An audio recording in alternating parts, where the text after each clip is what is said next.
guys! Hello everyone!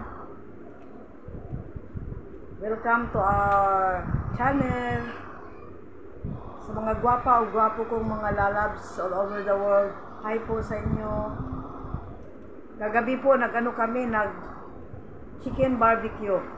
For almost 8 years nakapag grill uli ng chicken. Nakakabili dito ng ng grilled chicken, kaso ang ibig ko sabihin nag barbecue with friends bonding. Kaya nasiyahan yung mga girls. Umuwi kagabi si Maliha, yung kamag-anak namin, late na silang umuwi, pati si Maliha kasi yung nakipag-bonding pa doon sa mga dalaga, kaya nauna na ako kagabi. 12 past na ako umuwi kagabi dahil nag-inom ako ng gamot ko.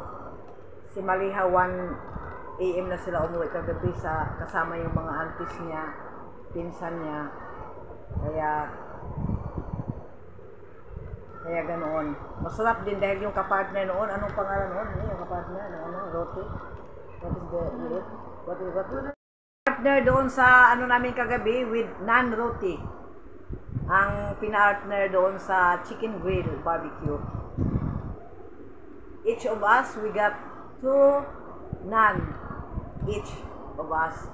Hindi ko na kayanan yung busog pa kasi ako guys. 2 naan roti at saka isang chicken grilled barbecue. Tapos hindi ko naubos yung sa akin. Wala ring half, 1 ang kaunti lang. Tapos binigay ko doon sa yung may gustong kumain pa. May isang may isang lalaki na gusto yung tinuturuan ni Rihanna. Ayun, gusto pa niyang kumain, kaya sabi niya, akin na lang auntie, kaya binigay ko na sa kanya. Ay, hindi ko naubos yung sa akin. Kung gutom na gutom ako, maubos ko yung 2 naan roti. Kaso hindi ko naubos. Tapos yung leg part ang wala na kasi nauna na yung pakpak. Ang favorite ko yung nasa pakpak guys. Tapos yung leg part ang kinain namin yung sa naunang batch, kasi may naunang batch na yung mga kiddos kumain sila ng with pakpak na part ng chicken. So, bali kami, second batch kami kumain. Ang pinakalas na kumain yung third batch. So, mahilig ako guys, ayaw ko ng leg part. Ang gusto ko yung nasa pakpak ba. Ito guys, nakamarinate na. Grabe ang sarap nitong pagkamarinate. Complete recado talaga. Gagawin itong barbecue mamaya. Ito. A few minutes later. Kagabi guys, pumunta kami doon nasa rooftop kami. Kagabi nag-barbecue, nasa 5th floor. Kagabi guys, maganda ang weather, walang ulan, kaya ayos kahit barbecue. Bali, we are 5 families, magkakamag-anak lang. Tapos, mga, kaming lahat, 20 persons, excluding yung mga maliliit na bata. Tingnan nyo guys, night view, madilim na kapaligiran kasi nasa rooftop kami, 5th floor ng rooftop. Ayan tingnan nyo. Ito guys, ito for last batch, pang third last batch.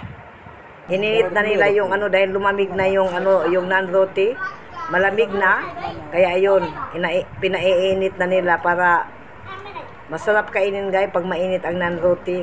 Ayun yummy guys Yums. Pero ang gusto ko yung nasa wings part. Bye for now. Medyo okay na si Biodang Pinay, Mrs. Bangali is little bit okay now. Wala na akong fever, alhamdulillah. Cough na lang. Tapos magawa ako ng ginger tea. Kaya para mawala itong ano natin, sakit ang lalamunan. Mag-gargle ako ng warm water with, ano ba ito? Mag-gargle ako ng warm water with salt. Dapat sana 3 times a day ko yung ginawa. Tinatamad din ako guys. Napakatamad ko rin mag-gargle. Okay guys, bye for now. Thank you so much for the love. We love you too. Okay. You're the night sky trying to make me see